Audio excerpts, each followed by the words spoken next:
सो अब हम पढ़ने जा रहे हैं साइटोस्केलेटन के बारे में। जैसे हमारी बॉडी का स्केलेटल होता है ना, स्केलेटन होता है हमारी बॉडी का, मतलब जो हमारी बॉडी को एक शेप देता है।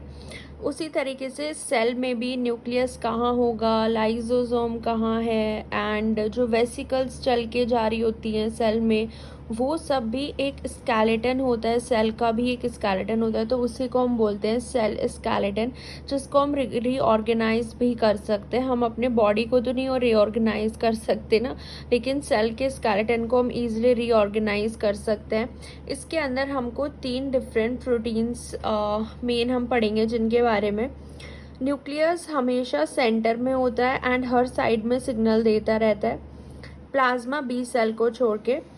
प्रॉपर पोजीशन ऑर्गेनल की यही तय करता है, वेसिकल कैसे ट्रैक कर रही है, ट्रांसपोर्ट जो होता है exocytosis, endocytosis, intracellular vesicle transport, cellular movement में हेल्प करता है, कॉन्ट्रैक्टिबिलिटी में हेल्प करता है, सेल की मोटिलिटी में हेल्प करता है, एंड एक मशीनरी की तरह काम करता है सेल डिवीजन के दौरान। हर चीज़ को ऐसे पकड़ के रखता है सेल साइटोस्केलेटन, ठीक है। जैसे अगर मैं आपको इसको और अच्छे से समझाऊं तो आई डोंट हैव एनीथिंग।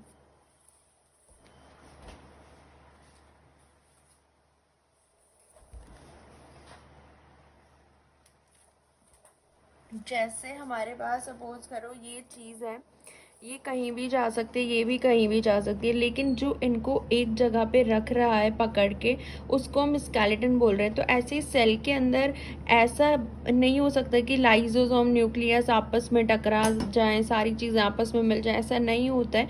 क्योंकि जैसे हमारी बॉडी में हर एक बॉडी पार्ट अच्छे से डिफाइन है स्केलेटन की वजह से, ऐसे हर एक बॉडी की सेल के अंदर भी स्केलेटन होता है, साइटोस्केलेटन। अब इस स्केलेटन में जो प्रोटीन्स रोल प्ले करते हैं वो 3 प्रोटीन्स होते हैं, ठीक है। जैसे एक हमारे पास होता है माइक्रोट्यूब्यूल, एक होता है इंटरमीडिएट फिलामेंट एंड एक होता है माइक्रोफिलामेंट। तो बस हमें इन तीनों को ही थोड़ा एलैबोरेट करके पढ़ना है।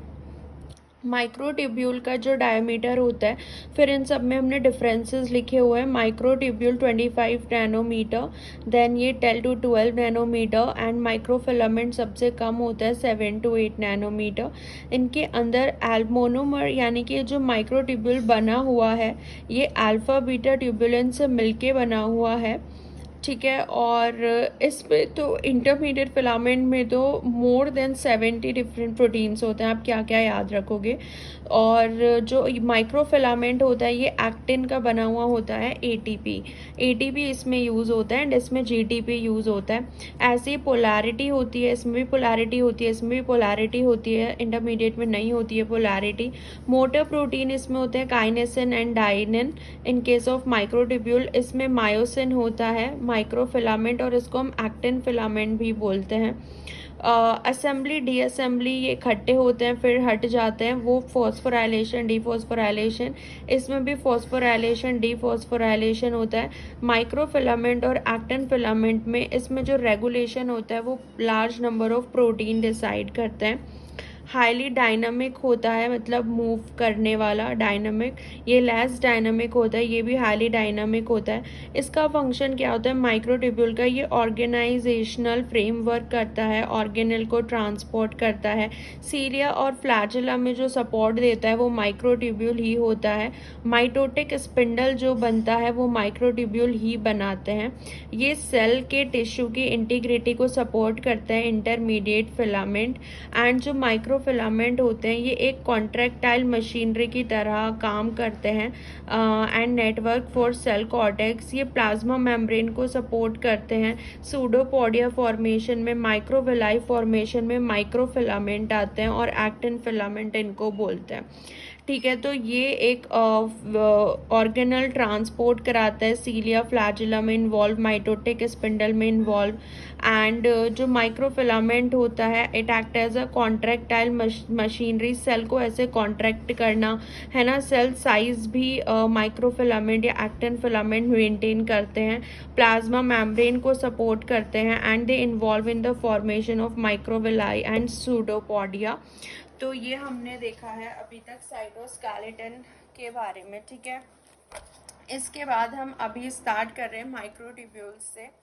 देखो इसमें हम स्टार्ट करते हैं माइक्रोट्यूब्यूल से, क्योंकि ये नोट्स काफ़ी शॉर्ट एंड क्रिस्प है, तो आई होप आपको समझ में आए। माइक्रोट्यूब्यूल 13 प्रोटोफिलामेंट का मिलके बना हुआ होता है। ये पूरा एक ऐसे प्रोटोफिलामेंट होता है, ऐसे 13 प्रोटोफिलामेंट बनते हैं एंड ये एक पूरा ऐसे माइक्रोट्यूब्यूल बन जाता है। एंड ये जो प्रोटोफिलामेंट बनते हैं इनके पास जो होता है अल्फा बीटा ट्यूब्यूलिन का मोनोमर होता है। Alpha beta alpha beta alpha beta, ये एक मोनोमर होता है अल्फा बीटा का ट्यूब्यूलिन मोनोमर, इससे मिलके प्रोटोफिलामेंट बना हुआ है।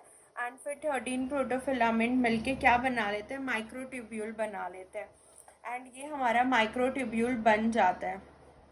ठीक है, इस माइक्रोट्यूब्यूल में उसके बाद हमारी इसमें और क्या होता है, जैसे ये हमारा क्रिटिकल कंसंट्रेशन की अगर हम बात करें, देखो ये हम ऐसे माइक्रोफिलामेंट की बात करते हैं, माइक्रोट्यूब्यूल की बात करते हैं। इसमें एक जगह पे क्या होता है ना, इसके ना 3 फेजेस होते हैं। पहले आप ये समझो, इसके 3 फेजेस देखने को मिलता है। ठीक है, और इसमें ना ये याद रखना कि जो माइक्रोट्यूब्यूल में, हाँ, इसकी जो टी फॉर्म होती है वो जो बीटा का जो जीटीपी होता है ना वही हाइड्रोलाइज होता है। सो ओनली बीटा वाला जीटीपी हाइड्रोलाइज होता है, अल्फा जीटीपी का कोई रोल नहीं है। 3 फेजेस इसमें आती है। एक तो आता है न्यूक्लिएशन फेज, जिसमें हमारा जो गामा ट्यूब्यूलिन होता है वो एक ऐसे कैप बना देता है। उसके बाद इसका एलोंगेशन होता है, जहाँ से ये निकलता है वहाँ नेगेटिव एंड होता है, एलोंगेट होता रहता है जिस तरफ, वहाँ पॉजिटिव एंड होता है। देन एक स्टेडी फेज आती है ट्रेड माइलिंग, यानी कि जितना ऐड होता रहता है उतना ही माइनस होता है, मतलब उतना ही रिमूव होता रहता है, हाइड्रोलाइज होता रहता है। तो ये एक मेंटेन रहता है, एक इतना डिस्टेंस जो है वो मेंटेन रहता है इसका। जैसे हम क्रिटिकल कंसंट्रेशन की बात करें, क्रिटिकल कंसंट्रेशन मतलब फ्री ट्यूब्यूलिन कंसंट्रेशन। जैसे अगर हम प्लस साइड पे आप देखोगे वहाँ पे पॉलीमराइजेशन हाई है, क्योंकि वहाँ पे जो है अल्फा बीटा के ट्यूब्यूलिन आके ऐड हो रहे हैं। तो मतलब उस केस में वहाँ पे जो सीसी है, क्रिटिकल कंसंट्रेशन जो है वो कम है। अगर जहाँ पे पॉलीमराइजेशन हो रहा होगा ना वहाँ पे क्रिटिकल कंसंट्रेशन कम होगा एंड माइनस साइड पे क्रिटिकल कंसंट्रेशन ज़्यादा होगा, तभी तो वहाँ पे डीपॉलीमराइजेशन हो रहा है ना, हाई क्रिटिकल कंसंट्रेशन हो रहा है। एंड यहाँ पे बेसिकली ये डिपेंड करता है फ्री ट्यूब्यूलिन के हेट्रोडाइमर पे, ट्यूब्यूलिन के हेट्रोडाइमर पे, क्योंकि जहाँ पे पॉलीमराइजेशन होता है वहाँ पे क्रिटिकल कंसंट्रेशन आपको कम ही मिलेगी। क्रिटिकल कंसंट्रेशन अगर कम है तो यानी कि वहाँ पे हमारे पास ट्यूब्यूलिन का कंसंट्रेशन ज़्यादा है। ट्यूब्यूलिन का कंसंट्रेशन और क्रिटिकल कंसंट्रेशन ऑपोजिट चलते हैं। देखो क्रिटिकल कंसंट्रेशन कम होने का मतलब है कि यहाँ पे ट्यूब्यूलिन का कंसंट्रेशन ज़्यादा है तो यहाँ पे पॉलीमराइजेशन होगा। माइनस की तरफ है, यहाँ पे क्रिटिकल यहाँ पे डीपॉलीमराइज हो रहा है, तो यहाँ पे ट्यूब्यूलिन का कंसंट्रेशन कम है, तो इसलिए यहाँ पे हाई क्रिटिकल कंसंट्रेशन होगा, क्योंकि यहाँ पे तो ऐड हो रहे हैं ना, तो ट्यूब्यूलिन का कंसंट्रेशन हाई होगा, जिसकी वजह से क्रिटिकल कंसंट्रेशन कम है एंड पॉलीमराइजेशन होता है। ट्यूब्यूलिन का कंसंट्रेशन कम है क्योंकि यहाँ पे हाइड्रोलाइज होते हैं, तो यहाँ पे क्रिटिकल कंसंट्रेशन ज़्यादा होगी एंड डीपॉलीमराइजेशन होगा। एक ये होता है। ट्रेड माइलिंग पॉलीमराइजेशन का मतलब इक्वल होता है। ट्रेड माइलिंग मतलब जितना पॉलीमराइज हो रहा है उतना ही डीपॉलीमराइज हो रहा है। ठीक है, ये जो है ना डबलेट भी फॉर्म कर लेते हैं, ट्रिपलेट भी फॉर्म कर लेते हैं। डबलेट फॉर्म करते हैं तो 13 प्रोटोफिलामेंट और 10 प्रोटोफिलामेंट, ट्रिपलेट में 13 प्रोटोफिलामेंट 10 प्रोटोफिलामेंट, ऐसे ट्रिपलेट बना लेते हैं और ये ट्रेड माइलिंग भी हो जाता है। उसके बाद हमें पता है ह्यूमंस में सेंट्रियोल्स होते हैं। ठीक है, ह्यूमंस में सेंट्रोजोम जो होता है वो भी तो डबल होता है एस फेज में, तो एस फेज में सेंट्रोजोम डबल होता है, लेकिन सेंट्रोजोम के अंदर हमारे पास सेंट्रियोल भी होते हैं। एक गामा ट्यूब्यूलिन होता है जो इसका कैप बनाता है, it form the cap, gamma TuRC ring formation जिसको बोलते हैं। ये माइटोटिक ऑर्गेनाइजेशन सेंटर होता है, माइक्रोट्यूब्यूल ऑर्गेनाइजेशन सेंटर सेंट्रोजोम के अंदर, प्लस गामा ट्यूब्यूलिन ये नेगेटिव एंड को कैप करके रखता है एंड एज अ टेम्पलेट भी यूज होता है अल्फा बीटा डाइमर के लिए। ठीक है। उसके बाद डायनामिक इनस्टेबिलिटी देखो, जीटीपी जो है वो प्लस एंड पे होगा एंड जीटीपी लॉस्ट हो जाता है इफ, अगर मान लो डीपोलिमराइजेशन ज़्यादा हो रहा है, अगर यहाँ से पीछे डीपोलिमराइजेशन बहुत ज़्यादा हो रहा है, यानी कि जीटीपी का हाइड्रोलिसिस बहुत ज़्यादा हो रहा है, उसका फॉर्मेशन इतना नहीं हो रहा है, हाइड्रोलिसिस ज़्यादा हो रहा है, तो जीटीपी की जो कैप है ना वो लॉस्ट हो जाती है, श्रिंकेज जिसको बोलते हैं, कैटेस्ट्रॉफी, बट सम टाइम वो समहाउ वो उस चीज़ को रिगेन कर लेता है, ठीक है, उस पावर को वो रिगेन कर लेता है, इसको हम डायनामिक इनस्टेबिलिटी भी बोलते हैं। एंड इसके अंदर map 2 and map 4 protein involve होते हैं माइक्रोट्यूब्यूल में, मैप 2 एंड मैप 4 प्रोटीन, ठीक है, इनके पास पॉजिटिवली चार्ज अमाइनो एसिड होते हैं जो कि नेगेटिवली ट्यूबुलेंट सरफेस से बाइंड करते हैं एंड माइक्रोट्यूब्यूल को स्टेबलाइज करते हैं, एंड इनकी एक्टिविटी फॉस्फोराइलेशन एंड डीफॉस्फोराइलेशन से मेंटेन होती है। सो माइक्रोट्यूब्यूल एक तो वेसिकल ट्रांसपोर्ट में हेल्प करते हैं, दूसरा ये सीलिया और फ्लैजिला के स्ट्रक्चर फ्रेमवर्क में हेल्प करते हैं, माइक्रोट्यूब्यूल ऑर्गेनाइजिंग सेंटर बनाते हैं, एंड प्लांट में जो प्लेन फॉर्मेशन होता है ना साइटोकाइनेसिस के दौरान, वो भी यही करते हैं, माइक्रोट्यूब्यूल ही करते हैं, ठीक है। बस इसमें थोड़ा कन्फ्यूजन हो गया होगा आई गेस। इसमें देखो ये है जहाँ पे भी आपको पॉलीमराइजेशन हो रहा है यानी कि वहाँ पे सीसी कम है, क्रिटिकल कंसंट्रेशन कम है, पॉलीमराइजेशन ज़्यादा हो रहा है, यहाँ पे ट्यूबुलिन की कंसंट्रेशन भी ज़्यादा होगी। सो अगर क्रिटिकल कंसंट्रेशन कम होती है तो ये फेवर करती है फ्री ट्यूबुलिन कंसंट्रेशन को, तभी पॉलीमराइजेशन होता है, एंड डीपोलिमराइजेशन में हाई सीसी होता है, ठीक है, तो फ्री ट्यूबुलिन की कंसंट्रेशन कम होती है, इसलिए वहाँ डीपोलिमराइजेशन हो रहा है। तो आई होप ये क्लियर हुआ होगा माइक्रोट्यूब्यूल के बारे में। एंड जैसे हम G1 फेज में देखते हैं, ये हमारा सेंट्रोजोम होता है, ठीक है, सेंट्रोल। उसके बाद हमने देखा कि कैसे जो है सेंट्रोजोम जो है वो डबल हो जाता है हमारा एस फेज में और वो क्लोज आ जाता है। इनके अंदर सेंट्रोल भी तो होते हैं, एम फेज में दोनों ऑपोजिट पे चले जाएंगे एंड रोटेट हो जाते हैं 180 डिग्री में, एंड माइक्रोट्यूब्यूल ऑर्गेनाइजिंग सेंटर बना लेते हैं, ठीक है। जैसे ये हमारा इस तरीके से हो जाता है, इधर भी एक सेंट्रोल, इधर भी एक सेंट्रोल, एंड ये माइनस एंड होते हैं, यहाँ से माइक्रोट्यूब्यूल जो है ऐसे आ रहे होते हैं, जो प्रोटोफिलामेंट के बन रहे होते हैं ऐसे आ रहे होते हैं, ठीक है।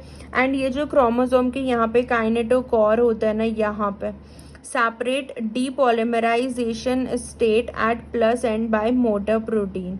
हाँ वही है कि यहाँ पे प्लस एंड की तरफ जा रहे हैं, ये ऐसे हो रहे हैं, ठीक है।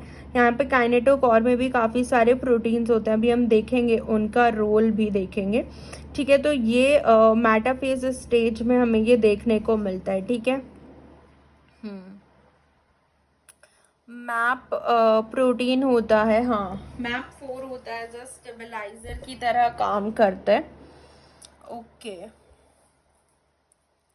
अगर हम ड्रग्स की बात करें, हमारे पास कॉल्चिकीन होता है, कॉल्सिमिड होता है, पोडोफाइलोटॉक्सिन होता है, एंड जो कॉल्चिमीन एंड कॉल्सिमिड होता है ये तो सब यूनिट से बाइंड करते हैं, और जो विनक्रिस्टिन होता है, विनक्रिस्टिन एंड विनब्लास्टिन भी होता है, ये फ्री ट्यूब्यूलिन से बाइंड करते हैं, कॉल्चिमिन कॉल्सिमिड ये सब यूनिट से बाइंड करेंगे, पोडोफाइलोटॉक्सिन भी होता है, ये बेसिकली माइक्रोट्यूब्यूल को पॉलीमराइज नहीं होने देते। तो अगर माइक्रोट्यूब्यूल पॉलीमराइज नहीं होगा तो ये प्रोफेज स्टेज में ही रह जाता है ना, अगर हम किसी सेल को ट्रीट करते हैं तो वो प्रोफेज स्टेज में ही रह जाएगा अगर इनसे ट्रीट करेंगे तो, and never enter in metaphase because drug inhibit microtubule polymerisation, mitotic spindle form ही नहीं होते। टेक्सोल जो होता है ये माइक्रोट्यूब्यूल का डीपोलिमराइजेशन ब्लॉक कर देता है, यानी कि वो मेटाफेज में रह जाते हैं, एनाफेज में नहीं जाते। टेक्सोल ये कर देता है, माइक्रोट्यूब्यूल डीपोलिमराइजेशन इनहिबिट कर देता है ना, और यहाँ पे ये विनक्रिस्टिन विनब्लास्टिन भी आ जाता है जो कि फ्री ट्यूब्यूलिन से बाइंड करता है, vinblastine and vincristine free tubulin से बाइंड करते हैं, ठीक है। तो इसके बारे में इतना ही था जो ड्रग इसमें माइक्रोट्यूब्यूल में इन्वॉल्व होता है। हाँ विनब्लास्टिन जो होता है वो बीटा ट्यूब्यूलिन से बाइंड करता है बेसिकली, विनब्लास्टिन, जैसे ये सीलिया होता है या ये फ्लैजिला है, ये इनका बेस होता है, ये इसका बेस है, एंड ये ऐसे जो है निकल रहे होते हैं, स्ट्रक्चर ऐसी फ्लैजिला में निकल रहे होता है। तो ये बेस का स्ट्रक्चर देखो, बेस के स्ट्रक्चर में यहाँ पे एक बीटा, अल्फा एंड बीटा का ट्राइमर होता है, एंड ये ट्राइमर 9 टाइम प्रेजेंट होता है यहाँ बेस में। तो यानी कि 3 सब यूनिट होती है, beta, alpha, beta, and 9 time होती है। तो टोटल 27 माइक्रोट्यूब्यूल हो जाते हैं सेंट्रियोल की जो बेसल बॉडी होती है यहाँ पे बेस में। एंड ये जो ऐसे ऊपर जा रहा होता है, एक्सोनीमा जो निकल रहा होता है, उसमें ऊपर होते हैं अल्फा बीटा का ऐसे माइक्रोट्यूब्यूल होता है, एंड बीच में एक डबलेट होता है। तो यहाँ पे भी डबलेट होते हैं कितने, 9, एंड बीच में 2 अलग से प्रेजेंट होते हैं। तो टोटल हो गए 20 माइक्रोट्यूब्यूल। तो 20 माइक्रोट्यूब्यूल एक्सोनीमे में होता है ऊपर, एंड बेस में जो है 27 माइक्रोट्यूब्यूल होता है। ठीक है, तो ये स्ट्रक्चर याद रखना है, सीलिया फ्लैजिला में माइक्रोट्यूब्यूल ही सपोर्ट करता है। सीलिया और फ्लैजिला के स्ट्रक्चर को कैसे सपोर्ट करता है ये भी हमने देख लिया है। अब इसमें हम अगर मोटर प्रोटीन की बात करें तो इसमें 2 मोटर प्रोटीन होते हैं, काइनेसिन एंड डाइनिन। काइनेसिन का जो स्ट्रक्चर होता है, इसके पास 2 लाइट चेन होती है ऐसे, एंड 2 हैवी चेन होती है, एंड नीचे ये 2 एटीपी होते हैं। पूरा ये माइक्रोफिलामेंट है जिसपे ये चलते हैं मोटर प्रोटीन। वही जो हमने देखा अभी माइक्रोट्यूब्यूल पूरा प्रोटोफिलामेंट का बना हुआ है, इस पे ये चलते हैं मोटर प्रोटीन काइनेसिन। और ये ऊपर कार्गो बाइंडिंग साइड होते हैं, ऐसे वेसिकल को लेके ना ऐसे ऐसे चलते हैं माइक्रोट्यूब्यूल, ना ऐसे मूव करते हैं माइक्रोट्यूब्यूल के ऊपर ये मोटर प्रोटीन। और ये एक एटीपी हाइड्रोलाइज होता है, फिर दूसरा एटीपी जाएगा, फिर वो हाइड्रोलाइज होगा, फिर एटीपी जाएगा। अब हम देखते हैं मोटर प्रोटीन काइनेसिन के बारे में। तो ये इस तरीके से मूव करता है, ठीक है। ये माइक्रोट्यूब्यूल का फिलामेंट है, माइक्रोफिलामेंट, तो ये इसके ऊपर ऐसे मूव करता है, एंड ऊपर जो होता है ना, ये ऐसे वेसिकल पकड़े हुए रहता है यहाँ पे, एंड इस तरीके से ये मूव करता है मोटर फिलामेंट, जो मोटर प्रोटीन्स होते हैं। तो काइनेसिन जो होता है यहाँ पे, ये कार्गो बाइंडिंग साइट होगी, 2 लाइट चेन होगी, 2 हैवी चेन हो गई, एटीपी होता है। मोटर हेड ग्रुप में जो इसके ये होते हैं हेड ग्रुप, इनके पास एटीपीएस एक्टिविटी होती है, और ये positive end directing motor protein होता है। ये पॉजिटिव एंड की तरफ मूव करता है माइक्रोट्यूब्यूल पे, जहाँ पॉजिटिव साइड होता है उस साइड ये मूव करता है। टेट्रामेरिक नेचर में होता है, 2 हैवी चेन, 2 लाइट चेन। काइनेसिन 1 जो होता है, ये कार्गो लाइक जो सिक्रेटरी वेसिकल होती है उनको प्लस एंड की तरफ लेके जाता है ऑफ माइक्रोट्यूब्यूल, एटीपी हाइड्रोलिसिस करता है, and subsequent coordination of 2 head, बस ये मूव करता है ऐसे, और एक एटीपी हाइड्रोलाइज होता रहता है और ये ऐसे मूव करता रहता है फर्दर। काइनेसिन 14 एक ऐसा काइनेसिन प्रोटीन है जो सिर्फ नेगेटिव एंड की तरफ मूव करता है, ओनली काइनेसिन 14। एंड काइनेसिन 13 जो होता है, ये माइक्रोट्यूब्यूल डीपॉलीमरेज एक्टिविटी शो करता है। ये जो होता है ना, काइनेसिन 13 जो होता है, इसके पास कोई मोटर एक्टिविटी नहीं होती है। ये काइनेटोकोर जो हमने देखा था ना, क्रोमोसोम के पास जो काइनेटोकोर होते हैं वहां पे ये प्रेजेंट होता है, एंड ये माइक्रोट्यूब्यूल को पॉजिटिव एंड से डीपोलिमराइज करता जाता है। जैसे हम देखते हैं ना कि क्रोमोसोम जो है माइक्रोट्यूब्यूल से ऐसे सेपरेट हो जाता है, वो ऐसे क्रोमोसोम को ऐसे वो खींचता नहीं है, बल्कि क्रोमोसोम के काइनेटोकोर के अंदर ये काइनेसिन 13 प्रोटीन बैठा हुआ रहता है जो उसको डीपोलिमराइज करता रहता है एंड इस साइड मूव करता है। तो ये जो है मोटर एक्टिविटी नहीं होती है इसके पास, ये पॉजिटिव एंड से बाइंड करता है एंड वहां पे डीपोलिमराइजेशन कर देगा, ठीक है। और मेटाफेज से एनाफेज की तरफ लेके जाता है काइनेसिन 13, एंड 14 नेगेटिव एंड की तरफ मूव करेगा, एंड बाकी सारे काइनेसिन जो होते हैं 1 to 12 जितने भी होते हैं, ये सारे जो है पॉजिटिव एंड की तरफ ही मूव करेंगे। सो काइनेसिन जो है वो positive end directing motor protein ही होता है। अब हम डाइनिन की बात कर ले, ये negative and directing motor protein होता है। इसके पास ये कार्गो बाइंडिंग साइट होती है, एंड इसके पास ये डाइनेक्टिन होता है, एंड प्लस ये एटीपी भी होता है इसके पास, ये भी सेम ऐसा ही होता है, बस इसके ऊपर डाइनेक्टिन लगा हुआ रहता है। ये रेट्रोग्रेड पाथवे में इन्वॉल्व होता है, ये नेगेटिव एंड की तरफ मूव करता है, ये इस साइड मूव करेगा नेगेटिव एंड की तरफ, तो ये इस साइड मूव करते हैं, ठीक है, इस तरीके से ये इस साइड मूव करेंगे towards the negative and. Retrograde pathway of cargo vesicle, जो जैसे गोल्जी बॉडी से एंडोप्लाज्मिक रेटिकुलम की साइड वापस आते हैं ना, कॉप 1 वेसिकल जब होती है तो वहां पे, and linked cargo by using dynactin protein से, कार्गो बाइंडिंग प्रोटीन डायनेक्टिन के थ्रू बाइंड होता है।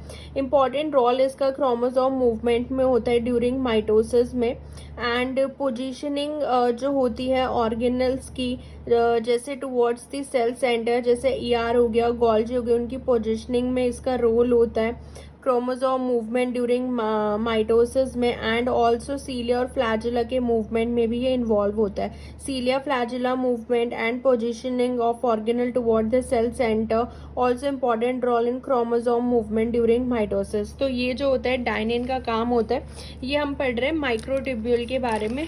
साइटोस्केलेटन के जो फिलामेंट होता है, पहला माइक्रोट्यूब्यूल हमने देखा, ये इसके मोटर प्रोटीन थे, ठीक है, दो मोटर प्रोटीन काइनेसिन एंड डायनिन के बारे में हमने देखा। और देखते हैं इनके बारे में एक चीज, जैसे ये हमारे पास डबलेट प्रेजेंट है, इसी का प्रोटोफिलामेंट का डबलेट होता है, ठीक है। ये अल्फा बीटा जो होते हैं, ये ए होता है 13 प्रोटोफिलामेंट एंड ये बी है 10, तो ये डबलेट हो गया। डबलेट बीच में कनेक्टेड है नेक्सिन से, ये इनके पास आउटर डायनिन होता है, बाहर निकल रहा है, एंड ये इनर डायनिन हो गए। टोटल जो है वो ये 9 डबलेट होते हैं, ठीक है। इस तरीके से मूवमेंट होते हैं। सीलिया फ्लैजिला का हमने देख ही लिया है। सीलिया फ्लैजिला जो होते हैं माइक्रोट्यूब्यूल बाउंड प्रोजेक्शन होते हैं प्लाज्मा मेम्ब्रेन से।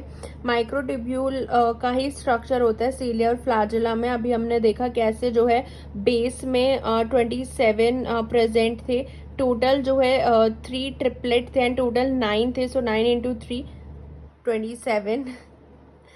एंड इसमें क्या करना है, based projection of plasma membrane. हाँ, प्लाज्मा मेम्ब्रेन पे जो सीलिया फ्लैजिला होते हैं माइक्रोट्यूब्यूल के ही होते हैं, responsible for movement of variety of eukaryotic cell. जैसे बैक्टीरिया का जो फ्लैजिला आप देखते हो ना, वो फ्लैजिलन प्रोटीन का बना हुआ होता है एंड वो प्लाज्मा मेम्ब्रेन से कवर्ड नहीं होता। यूकैरियोट का जो फ्लैजिला होता है वो ट्यूब्यूलिन प्रोटीन का बना हुआ होता है एंड वो प्लाज्मा मेम्ब्रेन से कवर्ड होता है। तो ये था माइक्रोट्यूब्यूल के बारे में। अब हम देखते हैं इंटरमीडिएट फिलामेंट के बारे में। इनको हम एज अ ट्यूमर मार्कर भी यूज करते हैं, इंटरमीडिएट फिलामेंट को, ठीक है। इनमें क्या होता है, ये आपको एनिमल्स में मिलेंगे, बहुत स्टेबल होते हैं। Cytoskeleton interconnected to cytoskeleton element by the cross bridges, और इनमें कोई एटीपी जीटीपी रिक्वायर्ड नहीं होता असेंबलिंग और डीअसेंबलिंग के लिए। फॉस्फोराइलेशन डीफॉस्फोराइलेशन हो जाता है इनमें।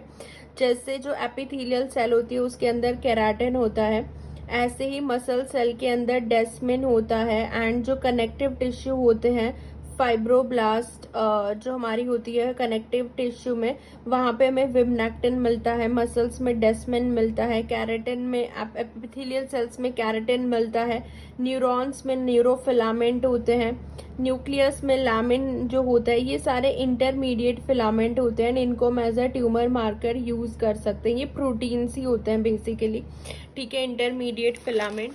एंड ये शेप भी मेंटेन करते हैं। जैसे कैरेटिन की बात अगर हम करें, ये शेप भी मेंटेन करते हैं। 2 क्लासेस होते हैं, एक हार्ड कैरेटिन होता है जिसमें डाइसल्फाइड बॉन्ड ज़्यादा होते हैं, थोड़ा रिजिड नेचर का होता है हेयर और नेल्स में। ऐसे ही सॉफ्ट कैरेटिन होता है। और जो अगर हम देखें साइटो कैरेटिन भी इसको बोलते हैं, इसमें डेस्मोजोन्स से ये कनेक्टेड होता है। Keratin associated with desmosomes and cell to cell contact भी कराता है, some time associated with integrin के साथ, एंड हेमीडेस्मोजोन्स भी बनाएगा कभी कभी, ठीक है। एंड ये डेस्मोजोन्स, हेमीडेस्मोजोन्स, ये जब हम सेल सेल इंटरेक्शंस पढ़ेंगे, एक्स्ट्रा सेल्यूलर मैट्रिक्स, वहाँ पे देखेंगे। हार्ड कैरेटिन होते हैं, सॉफ्ट कैरेटिन होते हैं, ठीक है, साइटो कैरेटिन बोलते हैं सॉफ्ट कैरेटिन को। डेस्मिन प्रोटीन जो होता है, ये जो सार्कोमियर होती है ना, मसल की जो यूनिट होती है उसको कनेक्ट करता है ये desmin protein. And desmin protein, ठीक है। फिर हमारे पास ये न्यूरोफिलामेंट होता है, ये भी एक्सॉन्स में होता है and connect neurofilament with the actin filament. हाँ, तो ये एबनॉर्मल असेंबली ऑफ न्यूरोफिलामेंट अगर देखने को मिल जाती है मोटर न्यूरॉन में, तो इसको हम एमाइलोट्रॉफिक लेटरल स्क्लेरोसिस बोलते हैं। यानी कि इसके अंदर जो है अगर न्यूरोफिलामेंट की एबनॉर्मल असेंबली हमें देखने को मिली मोटर न्यूरॉन्स में, तो इनको हम एज अ ट्यूमर मार्कर इसलिए यूज़ करते हैं। तो अगर वहाँ पे इनकी एबनॉर्मल असेंबली हुई तो वहाँ पे एमाइलोट्रॉफिक लेटरल स्क्लेरोसिस हो जाता है, जो कि न्यूरॉन डिजेनरेशन हो जाएगा, बहुत ही फास्ट न्यूरॉन डिजेनरेशन होता है। अब हम आ जाते हैं माइक्रोफिलामेंट और एक्टिन फिलामेंट, जो कि मसल कॉन्ट्रैक्शन कराते हैं। ये मेन होते हैं माइक्रोफिलामेंट और एक्टिन फिलामेंट। इसमें इनका जो मोनोमर होता है वो जी एक्टिन एटीपी जो होता है is the monomer of actin polymerisation. ये जो जी एक्टिन एटीपी होता है ये इस तरीके से पॉलीमराइज होके पूरा एफ फिलामेंट बना लेता है। इसमें भी पूरे 3 स्टेप वही होते हैं, न्यूक्लिएशन, एलोंगेशन होता है एंड देन थ्रेड माइलिंग होती है। एंड इसमें भी इसमें एटीपी होता है, जी एटीपी यूज होता है एंड ये एफ फिलामेंट पूरा बना लेता है। यानी कि जी एक्टिन जो होते हैं ये आपस में मिलके पूरा एक एफ फिलामेंट इस तरीके का बना लेते हैं। एक माइनस एंड होता है एंड एक प्लस एंड होता है। एक्टिन फिलामेंट जो होता है ये भी पोलैरिटी शो करता है, like plus end minus and. Plus and जो होता है ये फास्ट ग्रोइंग एंड होता है एंड यहाँ पे पॉलीमराइजेशन होता है, सेम उसकी तरह ही जैसे यहाँ पे प्लस एंड पे क्या होगा, पॉलीमराइजेशन होता है यहाँ पे। एंड हाँ, इस ये प्लस एंड होता है, यहाँ पे पॉलीमराइजेशन होता है एंड एक्टिन एटीपी यहाँ पे होता है, ये माइनस एंड होता है, यहाँ पे एडीपी होता है, एक्टिन एडीपी इनएक्टिव एंड जो कि एज अ सबस्ट्रेट नहीं यूज होता है फॉर पॉलीमराइजेशन। वहाँ पे एक्टिन एटीपी होता है जो एज अ सबस्ट्रेट यूज होता है for polymerisation. And actin growing, fast growing end होता है, plus end minus end slow growing end होता है, वो डिसोसिएशन की साइट होती है। यहाँ पॉलीमराइजेशन होता है, थ्रेड माइलिंग भी शो करता है। एंड देखो सी सी क्रिटिकल कंसंट्रेशन जो होती है वो पॉजिटिव एंड साइड जो है कम होगी जहाँ पे पॉलीमराइजेशन हो रहा होगा, क्योंकि क्रिटिकल कंसंट्रेशन कम है तभी एक्टिन एटीपी वहाँ पे ज़्यादा होता है। ऐसी नेगेटिव एंड की जो क्रिटिकल कंसंट्रेशन है वो ज़्यादा होती है और इसलिए वहाँ पे डीपॉलीमराइजेशन हो रहा होता है। एक्टिन फिलामेंट की थ्रेड माइलिंग जो होती है, 2 क्लासेस ऑफ प्रोटीन जो है वो रेगुलेट करते हैं, प्रोफिलिन एंड कॉफिलिन। कॉफिलिन प्रोफिलिन क्या होता है, ये पॉलीमराइजेशन कराता है पॉजिटिव एंड पे। जैसे कॉफिलिन क्या करता है, ये डिसोसिएट करता है जो एक्टिन एडीपी होता है नेगेटिव एंड से, उसको डिसोसिएट करता है एक्टिन एडीपी को इनएक्टिव फॉर्म में जो होता है। सो कॉफिलिन जो होता है ना इस वाले एंड से एक्टिन एडीपी लाएगा, उसके बाद एक्टिन एडीपी जो इनएक्टिव होता है ये कन्वर्ट हो जाता है एक्टिन एटीपी में। ठीक है, एक्टिन एडीपी किस में कन्वर्ट हो जाता है, एक्टिन एटीपी में बाय प्रोफिलिन। तो प्रोफिलिन इसको कन्वर्ट कर देता है एक्टिन एटीपी में एंड इसके पास एक एक्सचेंज फैक्टर होता है, प्रोफिलिन को ही हम बोलते हैं, इसके एक्सचेंज फैक्टर होता है, ये पॉलीमराइजेशन करा रहा है प्रोफिलिन। ठीक है, सो प्रोफिलिन पॉलीमराइजेशन कराता है एंड कॉफिलिन जो है यहाँ से नेगेटिव एंड को डिसोसिएट करता है एक्टिन फिलामेंट। हाँ, तो इसी तरीके से याद रखना है कि प्रोफिलिन जो होता है पॉलीमराइजेशन करा रहा है पॉजिटिव एंड पे एंड कॉफिलिन जो होता है ये डीपॉलीमराइजेशन कराता है, डिसोसिएशन कराता है नेगेटिव एंड पे। उसके बाद हम बात करते हैं थाइमोसिन बीटा 4, ये भी बाइंड करता है जी एक्टिन एटीपी से and regulate the formation of F actin.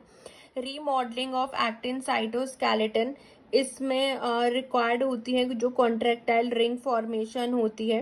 Actin cytoskeleton ज़रूरी होता है सेल मूवमेंट के लिए, सेल शेप में जो चेंज आते हैं, फैगोसाइटोसिस के लिए, साइटोकाइनेसिस के लिए, इन सब के लिए इंपॉर्टेंट होता है cell movement, changes in the cell shape, phagocytosis, cytokinesis and contractile ring, इन सब के लिए इंपॉर्टेंट होता है रीमॉडलिंग जब हम करते हैं एक्टिन साइटोस्केलेटन की। ठीक है, तो वो ज़रूरी होता है इन सब के लिए। अब देखो कुछ कैपिंग प्रोटीन भी होता है। ठीक है, तो ये हम एक्टिन फिलामेंट के बारे में देख रहे थे। तो कुछ कैपिंग प्रोटीन होते हैं जो कि ब्लॉक कर देते हैं assembly and disassembly actin filament की। हमारे पास एक कैप जेड प्रोटीन होता है जिसके पास हाई एफिनिटी होती है प्लस एंड पे बाइंड होने की। तो ये कैपिंग प्रोटीन होते हैं, जैसे कैप जेड होता है ये प्लस एंड पे बाइंड करेगा एंड एडिशन और लॉस ऑफ एक्टिन को प्रिवेंट करेगा प्लस एंड से। ऐसे ही ट्रोपोमॉड्यूलिन नेगेटिव एंड पे बाइंड करता है एंड ये भी ग्रेटली इसको फिलामेंट को यहाँ पे कोई एडिशन या लॉस नहीं हो पाता। Addition of both the protein इस फिलामेंट को कांस्टेंट साइज का रखते हैं, कैप जेड पॉजिटिव एंड पे एंड ट्रोपोमॉड्यूलिन नेगेटिव एंड पे। एज इट बाइंड डिसोसिएशन जो है कोफिलिन नहीं कर पाता when both sides are capped, कोई एसोसिएशन डिसोसिएशन नहीं होता है, ठीक है। और इसके बाद हाँ, और इसमें ये भी याद रखना है कि अगर कैल्शियम कंसंट्रेशन बढ़ रहा है इज हाई इन साइटोसोल तो ये एक जेलसोलिन को एक्टिवेट करेगा। जेलसोलिन क्या करता है, एक्टिन फिलामेंट को ब्रेक कर देता है बीच से एंड पूरे को होल फिलामेंट को कन्वर्ट कर देता है इनटू जेल एंड सोल, ठीक है। तो ये जेलसोलिन का काम होता है। और देखते हैं इसके बारे में। दूसरी फैमिली का ये प्रोटीन होता है जेलसोलिन, जो रेगुलेट करता है एक्टिन फिलामेंट को। जेलसोलिन एक्टिविटी जो है वो रेगुलेट कैल्शियम लेवल रेगुलेट करता है। हाई कैल्शियम लेवल एक्टिवेट कर देता है जेलसोलिन को एंड इंड्यूस कर देता है। जैसे कैल्शियम लेवल हाई होगा जेलसोलिन एक्टिवेट हो जाएगा एंड ये इंड्यूस करेगा कन्फर्मेशनल चेंजेस। सो जेलसोलिन जो है ये इंसर्ट करता है एक्टिन फिलामेंट में एंड उसके डिसअसेंबली को ट्रिगर करता है। ऐसे हमारे पास कुछ इनहिबिटर्स होते हैं जैसे साइटोचैलिसिन डी, हमने उसके इनहिबिटर देखे थे ना, माइक्रोट्यूब्यूल के कॉल्चिगिन था, है ना, टेक्सोल था। और ऐसे इसके इनहिबिटर होते हैं जैसे साइटोचैलिसिन डी हो गया, ये उसका प्लस एंड पे बाइंड करता है एंड एलोंगेशन प्रिवेंट करता है। एंड लेट्रिन क्यूलिन ये भी बाइंड करता है जी एक्टिन के मोनोमर से एंड जी एक्टिन मोनोमर से and prevent polymerisation. Latrunculin and cytochalasin हो गया। एक फेलॉइडिन होता है, ये डीपॉलीमराइजेशन रोकता है। ये दोनों तो पॉलीमराइजेशन रोक रहे हैं, साइटोचैलिसिन एंड लेट्रिन क्यूलिन। फेलॉइडिन जो होता है एमेनिथा फेलॉइड्स से लेते हैं, ये डीपॉलीमराइजेशन एक्टिन फिलामेंट को रोक देता है, दैट इज ये एक्टिन फिलामेंट को स्टेबलाइज कर देता है, उसका पॉलीमराइजेशन इनहिबिट कर देता है। अब एक बार हम आरबीसी का स्केलेटन देख लेते हैं। एक्टिन फिलामेंट जो होता है ना, ये बहुत सारे मेम्ब्रेन बाउंड प्रोटीन के साथ इंटरेक्ट करते हैं, रेगुलेट करते हैं cell shape. RBC stress condition में सरवाइव हो जाती हैं, जैसे नैरो कैपिलरीज, मतलब अपना शेप मेंटेन कर लेती है नैरो उसमें भी, because it can organise it shape, क्योंकि इसके अंदर एक्टिन फिलामेंट होते हैं तो इससे अपना शेप भी मेंटेन कर लेती है। साइटोस्केलेटल फिलामेंट जो होता है आरबीसी का is responsible for strength and flexibility and cytoskeletal filament जो होता है आरबीसी का वही रिस्पॉन्सिबल होता है। स्पेक्ट्रिन और एनकारिन मेजर प्रोटीन होता है, अगर वो म्यूटेट हो गए तो आरबीसी का शेप भी चेंज हो जाएगा एंड हमारे पास स्पेरोसाइटिक एनीमिया हो सकता है। जैसे यहाँ पे ये बैंड 3 प्रोटीन होता है, मेम्ब्रेन पे होता है, जो क्लोराइड एक्सचेंजर होता है ना, और ये यहाँ पे होता है बैंड 4.1, ये ग्लाइकोफॉरिन के साथ एसोसिएट रहता है। ऐसे ग्लाइकोफॉरिन है, ये सिंगल मेम्ब्रेन पास प्रोटीन जो है ये ग्लाइकोफॉरिन के साथ बैंड 4.1 एसोसिएटेड है।